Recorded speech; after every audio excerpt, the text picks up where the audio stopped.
Mungkin saya perlu sampaikan dulu, hal-hal yang sensitif tidak boleh ditanyakan ya.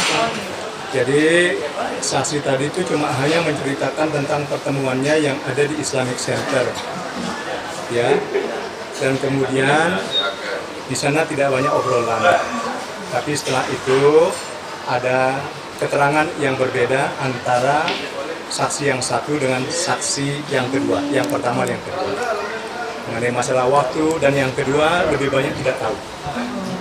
Lebih banyak tidak tahu. Jadi kemudian dikatakan bahwa dia ketemu pertama di dalam BAP-nya mengatakan di Udayana, tapi tidak ketemu di sana. Akhirnya pergi ke Islamic Center.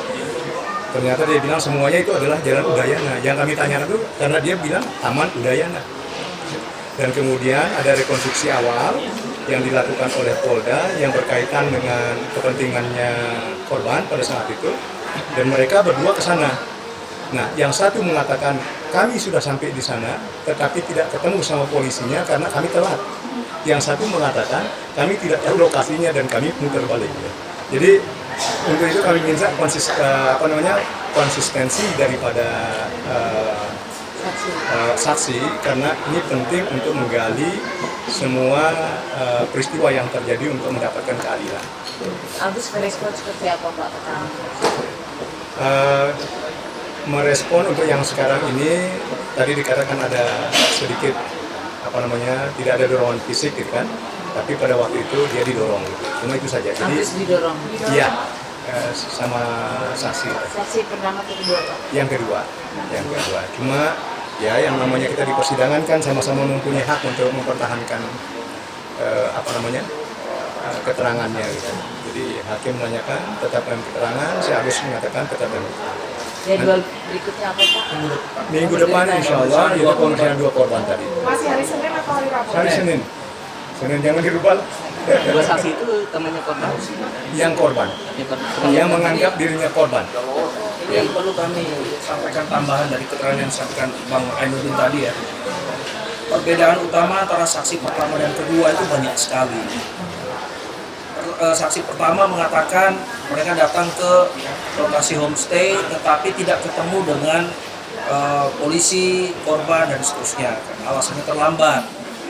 Saksi kedua mengatakan kami datang ke homestay tapi salah alamat, homestay yang berbeda. Dan di sana ternyata kita tanya kalau memang datang ke homestay yang berbeda itu siapa yang mengarahkan ke sana? Dia bilang saksi pertama yang mengendarai motor. Kemudian ketika ditanya saksi kedua apakah ingat merek motornya yang digunakan untuk mereka boncengan ke sana, keterangan antara saksi pertama dengan saksi kedua beda-beda juga. Kemudian dari awal ketika saksi kedua diperiksa, Agus sudah mengatakan saya keberatan terhadap satu pernyataan dia yang mengatakan bahwa dia hanya seolah-olah fokus pada saya dan melotot pada saya. Yang terjadi saya didorong. Nah, selama dia ditanya jawab, saya tanya sama Agus, kamu yang didorong? Dia bilang saya didorong, tangan saya ini menggunakan apa? Menggunakan tangan. Nah, kemudian ketika kita tanya kepada saksi kedua, apakah benar ada sentuhan fisik Anda dengan terdakwa Agus di Islamic Center? Yang mengatakan tidak ada sama sekali. Boleh dicek CCTV, saya tidak melakukan sentuhan fisik dalam bentuk apapun. Tapi Agus menyatakan keberatannya, kamu mendorong saya. Nah, saya sempat terjatuh karena itu. Nah, itu perbedaan utamanya di situ. Yang poin lagi adalah sebenarnya korban itu tidak mau untuk melaporkan karena dengan alasan banyak, ya ada alasan yang sangat banyak, tapi dipaksakan. Jadi di dalam BAP itu sudah jelas katakan bahwa kami paksakan untuk melaporkan. Siapa? Yang Saksi ini. yang dua ini. Yang saksi ini. Jadi baik yang pertama maupun yang kedua yang memaksa menurut keterangan yang saksi yang kedua atas nama Yadin ya. Ada satu lagi perbedaan yang cukup signifikan.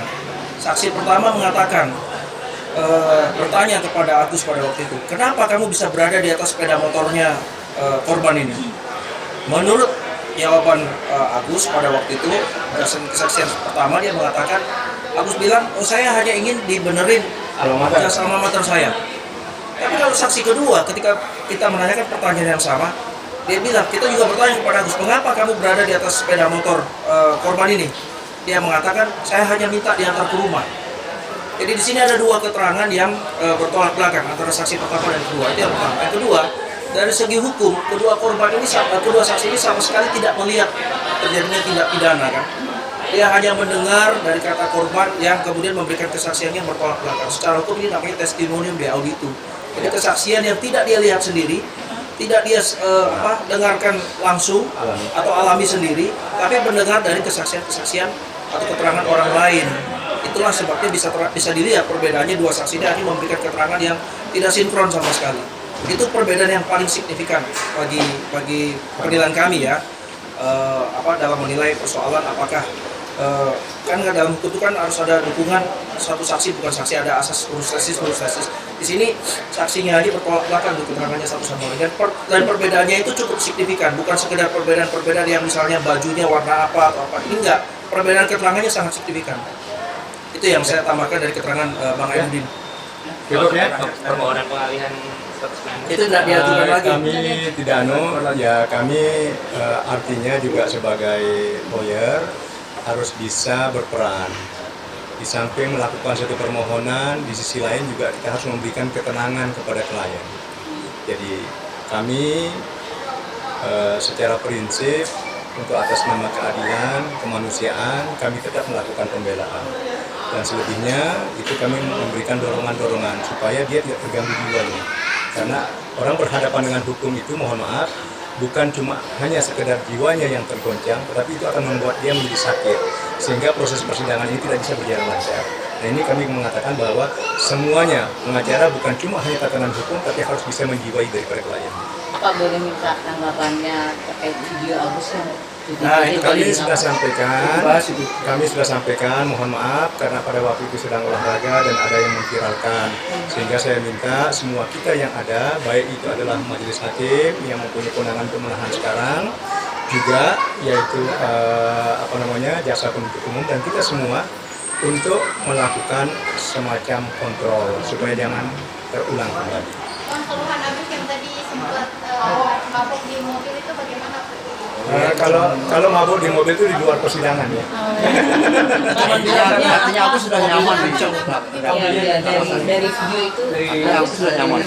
Ya, kalau kita bilang bahwa nyaman tidak nyaman, tapi kami berhasil untuk kemudian menenangkan dia. artinya kalau dilihat dari video itu Agus cukup bisa Jadi beradaptasi dari video itu dia tidak tahu dirinya di mana.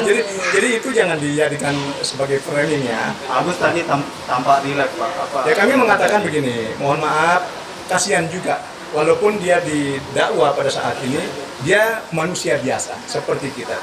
Jadi prihatin terdakwa ini supaya kita semua mempunyai atensi terhadap apa yang dialami ketika di dalam LP tadi. Pak, ini setelah ditolak pengalihan saksi tidak diajukan lagi.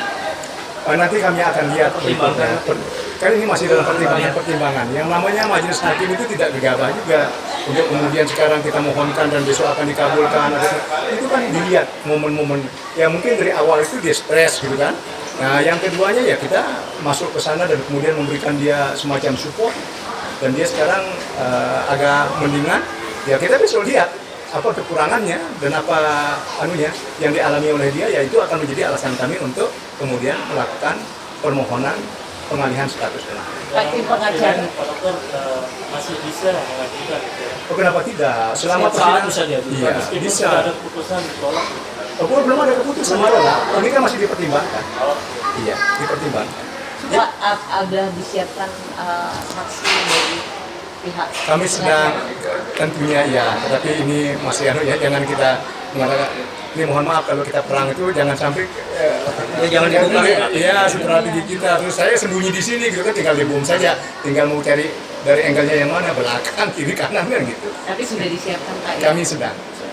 Dua hal aja yang tadi ditegaskan soal video yang viral itu ya. Pertama, seperti yang dijelaskan Bang Hendrik, itu konteksnya bukan berarti Agus sedang bersenang-senang. Konteksnya itu adalah dalam acara sesi olahraga bersama. Nah, makanya kalau kita lihat seragamnya Agus itu kan pakaian seperti sport ya, olahraga. Nah ternyata waktu dia namanya olahraga mungkin untuk mengusir waktu daripada stres, dia mencoba untuk menikmati momen itu. Enjoy itu bukan berarti seolah-olah dia senang ditahan, bukan begitu. Jangan diartikan demikian. Nah, kemudian Bang Edu itu mengatakan kepada majelis hakim, jangan terulang kembali. Hakim menjawab, penahanan memang saat ini kewenangannya ada di tangan kami, tetapi secara faktual yang melakukan penahanan kan di luar tanggung jawab kami yang melakukan itu. Jadi hakim hanya bisa mengatakan mudah-mudahan tidak terulang kembali. Jadi kita ingatkan jangan sampai ada video-video yang demikian, karena itu bisa di-framing atau dibentuk, jadi pengertiannya bisa berbeda. Itu yang pertama. Yang kedua, sebelum sidang ditutup, Agus mengatakan kepada majelis hakim, bolehkah saya, ini bukti bahwa sebagai manusia biasa yang juga mengalami tekanan psikis karena dia didakwa, bolehkah saya sesekali mengunjungi rumah orang tua saya, karena kita tahu ibunya Agus masih sakit. Hari ini bapaknya Agus tidak hadir karena saya dapat informasi katanya mengantarkan ibunya kontrol. Dan bolehkah sesekali pergi ke pura, itu aja. Nah, diberi pengertian oleh majelis hakim bahwa namanya konsekuensi orang ditahan ya seperti itu, tidak bebas, kemerdekaannya tidak bebas untuk keluar. Kalau mau ketemu keluarga kan ada jam besuk, keluarga yang bisa menengok. Nah, setelah diberi pengertian itu, Agus mengiyakan dan bisa menerima. Tapi lebih better lah keadaannya dari Ya, kita katakan better ya, sambil sama-sama kita doa lah. Ya. Peran penasihat hukum untuk meminta dia supaya tidak emosi dan belajar menerima kenyataan yang sekarang sedang dia hadapi, itu peran Bang Ainun dan itu sangat besar. kita sudah mulai seminar. Ya itulah, itu saya Kita katakan. ingatkan itu jangan marah-marah. Batin. Ya, jadi batinnya juga perlu diperhatikan. Jangan cuma hukumnya saja, pasal-pasalnya ya, tetapi batin orang ini bergoncang. Setiap orang yang datang di pengadilan yang mempunyai serba-serbi permasalahan itu harus ada orang yang bisa memberikan perhatian atau nasihat yang lebih bagus. Gitu ya. Terima kasih. Terima kasih, Yai. Terima kasih.